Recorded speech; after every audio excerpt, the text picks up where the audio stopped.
So the Future Hunters is a long-standing futurist consultancy based in New York City.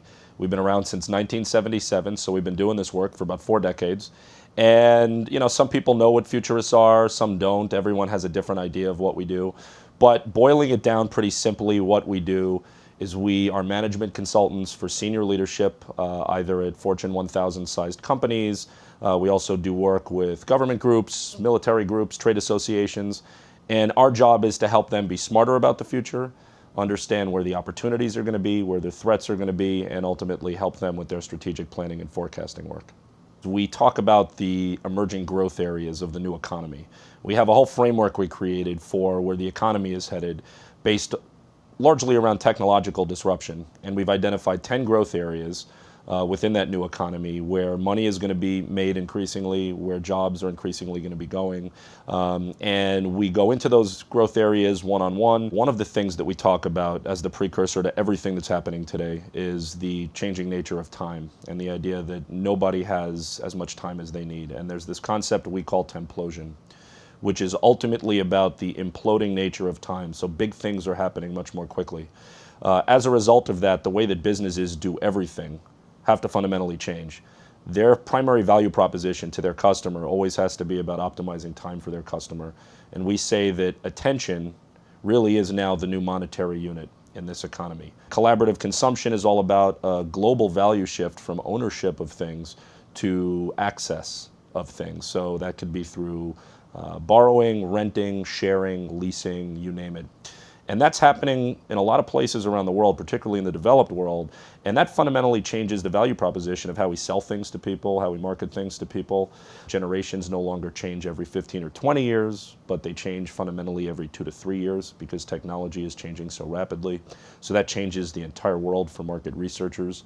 It's the idea that the customer experience throughout the entire value chain is going to have to be more interactive, more dynamic, and it's also going to have to take into account the idea that the customer is going to want their time optimized. They're not going to want their time wasted. They're going to want everything to be efficient. So when you think about the customer experience as a whole, kind of 360, it's really about how do we optimize time for the customer, how do we communicate more effectively, and how do we rise through the noise with the implementation of all of these really cool interactive technologies. And people have been talking about these technologies for a long time, but they've been in their infancy. And we're finally at that tipping point where I think you're going to see virtual reality, augmented reality, and everything else being embedded into the customer experience like never before. I try to coach all of our clients to pay very close attention to millennials because they're vital, but think about what's coming up behind them. Those cybrids were born in 1996 and later, so they're turning 20 years old and 21 years old now. They're entering the workforce, and in the United States alone right now, they control over $50 billion in spending power. So let's pay attention to them also. It's difficult to bridge a digital divide. I think we have to think about it differently. In some cases, you have to retrain. If you're talking about having employees that are in their 40s or 50s, you have to retrain them and basically just engage them with new forms of technology. Ultimately, the information coming through the pipeline is in many cases going to be the same. It's just going to come in a different format.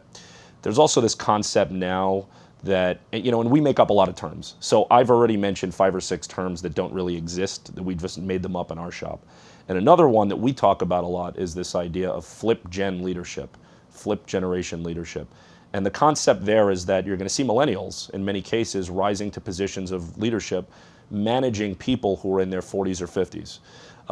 And in those cases, you are going to have that divide that you talk about, where the way that they do their work, the way that they consume information is fundamentally different.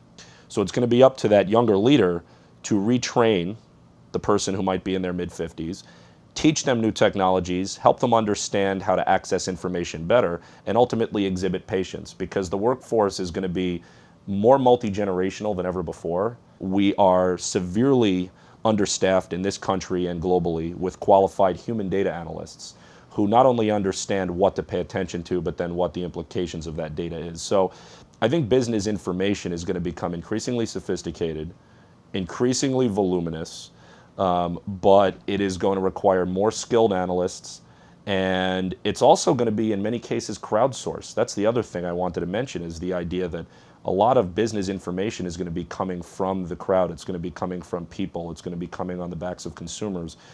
So considering that there's not going to be one silver bullet, magic bullet for what leadership is going to look like in the future, there are certain characteristics or traits that we think are more important. And the first is obviously that any successful leader has to be adaptable to rapid change. They have to be able to respond to increasing complexity in the world around them, because the world is getting more complex. I'm not talking about complicated, but complex. We have all of these overlying technologies now that make everyone's job a lot harder. And with technology changing so rapidly, leaders have to be able to respond under really tough circumstances. The third thing I would say is that a leader, a successful leader in the future, has to be more intelligent than smart. And we say that smart is really what's being sourced increasingly to artificial intelligence and software and systems. And smart is all about being programmed for something or learning a fact or learning something and then applying it in the future. Intelligence is really all about being able to make a decision with imperfect information or under circumstances you've never been taught before.